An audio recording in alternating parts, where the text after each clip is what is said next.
Hello दोस्तों, कैसे हैं। मेरे channel Shri Sai study hub में आप सभी का स्वागत है। इस चैनल पर विभिन्न प्रकार के प्रतियोगी परीक्षाओं में सामान्य विज्ञान से पूछे गए प्रश्न देखने को मिलेंगे। इसमें जो प्रश्न हैं वो लगभग प्रत्येक वर्ष सभी परीक्षाओं में पूछे अवश्य जाते हैं। 100% इनमें से क्वेश्चन अवश्य पूछे जाएंगे। आज का टॉपिक रहेगा रसायन विज्ञान से। रसायन विज्ञान में अणु, परमाणु एवं उसकी संरचना से संबंधित प्रश्नों का संग्रह। देखते हैं भैया, पदार्थ की वह अवस्था जिसका घनत्व न्यूनतम है। पदार्थ की वह अवस्था जिसका घनत्व न्यूनतम है कौन सी होती है? गैसीय अवस्था। जानते हैं किसी पदार्थ या द्रव्य की 3 अवस्थाएं पढ़ी होंगी, ठोस, द्रव, गैस। तो गैस जिसका घनत्व सबसे कम होता है। निश्चित आकार एवं निश्चित मात्रा होती है किसकी? ठोस की। तीनों की परिभाषाएं पढ़ चुके हों। आकार निश्चित, मात्रा निश्चित तो ठोस होता है। यदि आयतन निश्चित हो लेकिन आकार अनिश्चित हो तो द्रव होता है, और दोनों अनिश्चित हों तो गैस होती है। आगे पढ़ते हैं भैया। एक नाभिक में प्रोटॉन और न्यूट्रॉन को बांधने वाले बल को क्या कहते हैं? प्रबल नाभिकीय बल। यह न्यूक्लियर फोर्स होता है जिससे प्रोटॉन और न्यूट्रॉन आपस में बंधे होते हैं, या कह सकते हैं कि नाभिक का निर्माण करते हैं। जब न्यूट्रॉन प्रोटॉन जुड़ करके नाभिक बनाते हैं तो जो ऊर्जा रिलीज होती है वो नाभिकीय बल होती है। प्रोटॉन का द्रव्यमान कितना होता है? 1.6726 इंटू 10⁻⁻24 ग्राम। एक बार फिर सुनिए, प्रोटॉन का द्रव्यमान होता है 1.6726 इंटू 10⁻⁻24 ग्राम। अल्फा किरणें क्या होती हैं? अल्फा किरणें क्या हैं? अल्फा कण क्या हैं? हीलियम के नाभिक होते हैं। अल्फा कण हीलियम के नाभिक होते हैं। इस प्रकार से भैया He++, जिस प्रकार से अल्फा पर 2 इकाई धनावेश होता है, ठीक उसी प्रकार से जब हीलियम के दोनों इलेक्ट्रॉन निकल जाते हैं तो हीलियम का नाभिक शेष बचता है। नाभिक शेष बचता है तो अल्फा और हीलियम के नाभिक की संरचना एक जैसी रहेगी। एक जैसा तो इन्हें क्या कहते हैं भैया? हीलियम के नाभिक भी कहते हैं। अल्फा कणों को हीलियम का नाभिक भी कहते हैं।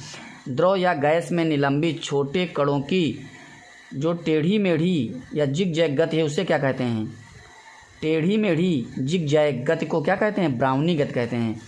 जब किसी द्रव में कण इधर उधर मूवमेंट करते रहते हैं, जानते ही हैं, तो जब एक कण दूसरे को इस प्रकार से ठोकर मारता है तो ये कण इस तरफ जाएगा, फिर इस तरफ से ठोकर लगेगी, इधर जाएगा, इधर जाएगा, इधर जाएगा, इधर जाएगा, इस तरफ से। ऐसे इस प्रकार की जो गति होती है टेढ़ी मेढ़ी पूरे द्रव में या गैस में, मुख्य रूप से द्रव में, मुख्य रूप से किसमें? द्रव में, तो इससे ब्राउनी गति कहते हैं। ब्राउनी गति कहते हैं। रदरफोर्ड द्वारा ... खाली स्थान पड़ा है। प्रयोग ने नाभिक के अस्तित्व को साबित कर दिया। कौन सा प्रयोग रदरफोर्ड का था जिसके द्वारा उन्होंने नाभिक की खोज की थी? गोल्ड फॉयल प्रयोग। गोल्ड फॉयल प्रयोग था कि सोने की पन्नी पर उन्होंने अल्फा कणों की बौछार की थी, उससे नाभिक का पता चला था। नाभिक की खोज की थी रदरफोर्ड ने। अगला टॉपिक है, नाभिक के आकार की कोटि होती है या 1 × 10⁻⁻15 मीटर। मूलभूत कण हैं। मूलभूत कण कौन है? क्वार्क बहुत ही छोटा कण है, मूलभूत कण है।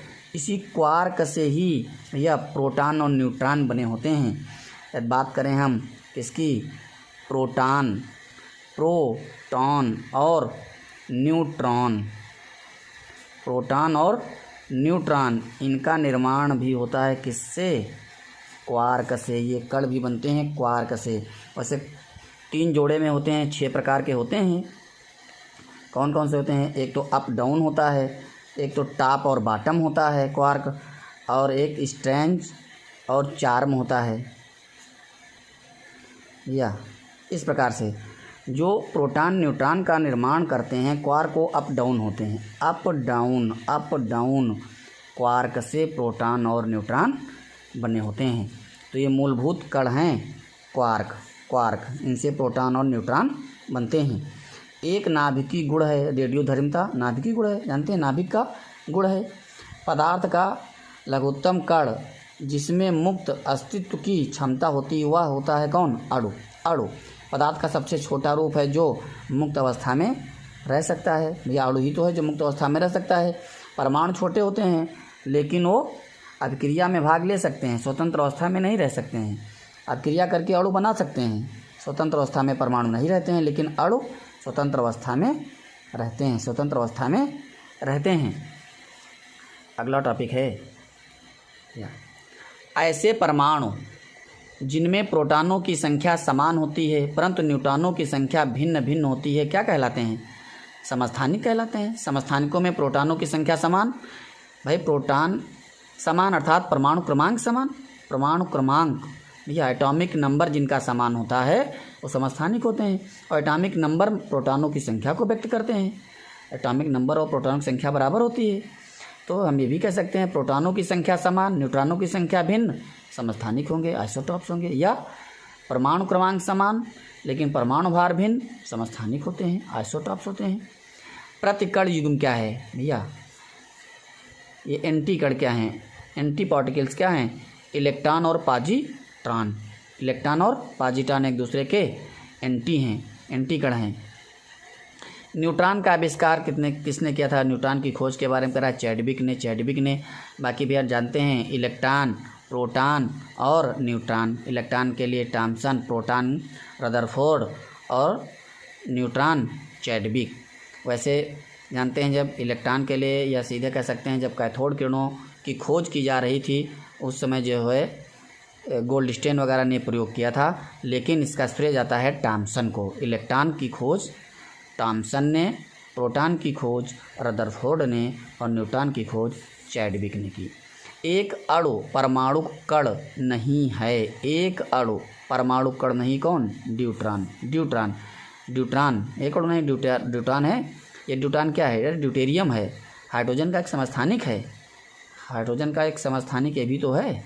ये सबसे भारी प्राकृतिक तत्व यूरेनियम। सबसे भारी प्राकृतिक तत्व की बात कर रहा भैया, प्राकृतिक तत्व।